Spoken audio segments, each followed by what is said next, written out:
Couple of turbulent sessions, but at least some good numbers that we can see, at least a spot of good numbers. Of course, we'll come to the two big ones in a lot of detail. HUL, I would say numbers may be slightly better than what was expected, but commentary could be concerning. So we'll come to a very detailed presentation and report on HUL. HDFC Bank is going to be the savior of the day, and I'm going to hold off till Harsh comes and breaks that down for us. So let me tell you the three I have picked today. Persistent is the first one. Persistent Systems in Q3 had a good set of numbers, so this was refreshing. Earnings for consolidated earnings for the quarter, so revenues going up by 5.7% at 3062 crores, EBIT up 12.2% at 456 crores. And that's above estimates of 441 crores as well. Margins is what is heartening. Margins at 14.9% versus 14%, so jump there. And remember, estimates for 14.59%.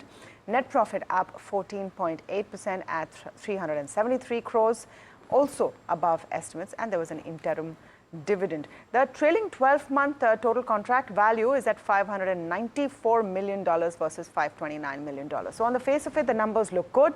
Just a quick run through of what key brokerages are saying. Nomura has maintained a neutral target price of 6,200 rupees and says that the Q3 revenues are broadly in line with their expectations. Resilient growth is what they've seen, driven by strong execution. Deal wins are decent, and strong execution will help deliver growth. They've also delivered on their margin improvement promise. Like I said, the margin number is probably what's going to perhaps lift Persistent, which is why a thumbs up on that stock. They're also neutral on the rich valuation. So yes, valuations now is definitely a concern. Nuvama, meanwhile, has maintained a buy with a target price of 7,000 rupees. They say that Persistent has reported strong results, EBIT margin boosted by provision reversal, and they continue to lead industry with 19.8, nearly 20% growth. The FY31 guidance requires 24% CAGR over FY25 to 31. So they do say the stock appears expensive, but nevertheless, thumbs up on Persistent today. Likewise for HUDCO, I would say. Now, HUDCO reported during market hours, and we should put a thumbs up on that as well. But after market hours, some news coming in, which is why I've picked it today as well. They've signed a 25,000 crore MOU with Vadhavan Port and will be exploring and providing funds for development of new ports. The Vadhavan Port project is, of course, a joint venture between the JNPA and the Maharashtra Maritime Board. But even if you look at the numbers, and just go through it very quickly, interest expense at 1763 crores versus 1313 crores. Year on year, they were up 34%.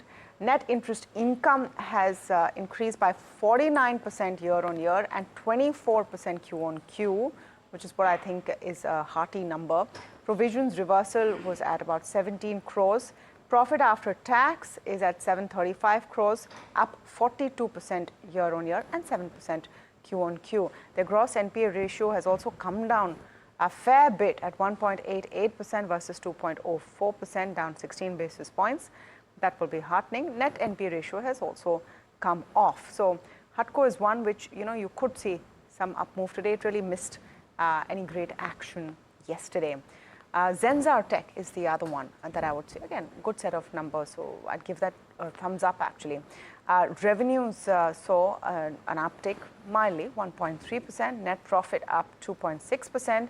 EBITDA is about 7%, and margins at 13.8 versus 13.1%. So the margins number is what is a bit heartening.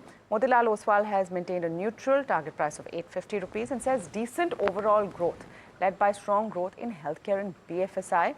They've also achieved their highest ever order book of about $205 million in the third quarter, and the company is continuing to diversify. What brokerages are looking out for is that whether their growth is decoupling in the coming quarters and whether the strong execution continues. However, softness in high tech would drag down growth is what Motilal Oswal is saying on Zensar. So those are a few. I'll just talk about Nuvama very quickly because their target is 720, and they also say that estimates have been beaten by Zensar. Deal pipeline, though, has now declined due to lack of new deals. And obviously, valuations again trading at 24 times their FY26 PE, so higher than their historical average. So tread with care, owner Zensar. On the face of it, the numbers look fairly decent. I have a couple of three stocks that I've picked are also on the earnings, and the first one that I will talk about, of course, is a BPCL. And on the face of it, the numbers actually look good if you hadn't looked at the consensus estimate. So let's take a look at the snapshot of the earnings. 10% increase in the revenue. You had the EBITDA increase as much as 68%. You had margins improve actually and come in at 6.7% versus 4.4% operating profit margins, and the net profit as a result of which has improved as much as 94%, coming at 4,649 crore rupees. But the thing is that the earnings before interest, tax, depreciation, amortization, EBITDA, operating profit, is coming 11% below the consensus estimate, is what is being said by Jefferies. And they've also said that this was an account of weaker refining margin, and there's actually the marketing margins have also moderated in the quarter gone by. They remain above the normalized levels, however. LPG losses should continue with relief from the government, and that relief, of course, is uncertain at this juncture.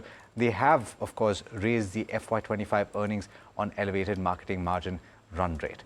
Let's talk about Pidilite, which is the second company. It's also a thumbs down. And this is not on account of the earnings, which were more or less in line. Revenues have increased about 7.6% to 3,369 crore rupees. And you have the net profit that was also up about 8.2%. The margins have come in more or less flat versus the comparable quarter, 23.7%. Let's talk about why we're saying that it's a thumbs down, because they have said in their outlook that they are changing it from optimistic to cautiously optimistic.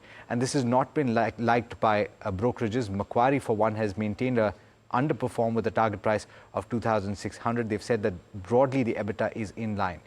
Goldman Sachs, on the other hand, has maintained a buy with a target price of 3,560. Acceleration in volume and revenue growth in a tough consumption environment is something that is positive. They've also said that the gross margin expansion has been offset by an increase in ad spend. But you know how things have gone over the last couple of weeks. If there is a small change in the outlook by a company, usually it's not taken very well by the street. Of course, the earnings were positive. The last stock that I will pick is a thumbs up. A good set of numbers coming from Go Digit, and this is, of course, a general insurance company. It has increased its gross written premium by as much as 13%, so there is considerable growth in the business. But what is more important to watch is the combined ratio, which is essentially a measure of how the company is managing to keep costs under control. That has improved. It's come down to 108.1, which is the second lowest in 5 quarters, and this is despite the claims ratio going up to the second highest in 5 quarters. Actually, that should read second highest in 5 quarters, but 72.9 is the claims ratio. So what is essentially happening is that the claims are going up, but at the same time, the company is managing to keep costs under control. Citi has said that it is maintaining a buy with the target price raised to 460 rupees from 450 rupees. So certainly, this is one to watch in trade today, Agam. Okay, well, I'm going to talk about one stock which had a very, very strong 2024, and it does seem like for good reason. That's Gravita India. This is one of your leading, companies when it comes to recyclable, and they are into recycling of metals along with many other aspects. And the numbers speak for themselves. We are in fact looking at a very good quarter coming through, a 31% growth for revenue. Margins have contracted, I'll give you that as well, coming in at around 8.1%. So that could perhaps be the pain point. And at this point in time, markets are looking to punish even the smallest of mistakes, or rather smallest of misses as far as these companies go. So I wouldn't exactly say that this is going to do, it may do very well, but I've still given it a thumbs up because your net profit has also risen 29% year on year. Moving on to Lakshmi Organics, it looks like a fairly stable quarter. And I'm going to give this a thumbs up on the backdrop that the entire chemical sector is currently undergoing a lot of changes and challenges with respect to pricing specifically. And despite that, Lakshmi Organics is looking at a double-digit growth. and they've in fact seen an expansion in their EBITDA margins coming in at around 9.5% against 7.5%, and we've seen net profit grow around 8% year on year as well. And the final one on my list is Paras Defense. Well, this is a relatively large order that the company has got, and the company signed an MOU with the Maharashtra government for optics part project, and this is a 12,000 crore project. I know it's a large number, but this is going to be over a span of, well, 10 years. But given the revenue base for Paras Defense, this is still a significant order win, and it also gives you much more visibility in terms of revenue for a company like Paras Defense and the size at which it operates at the moment. So again, a thumbs up. So these are a handful of stocks that we are watching out for.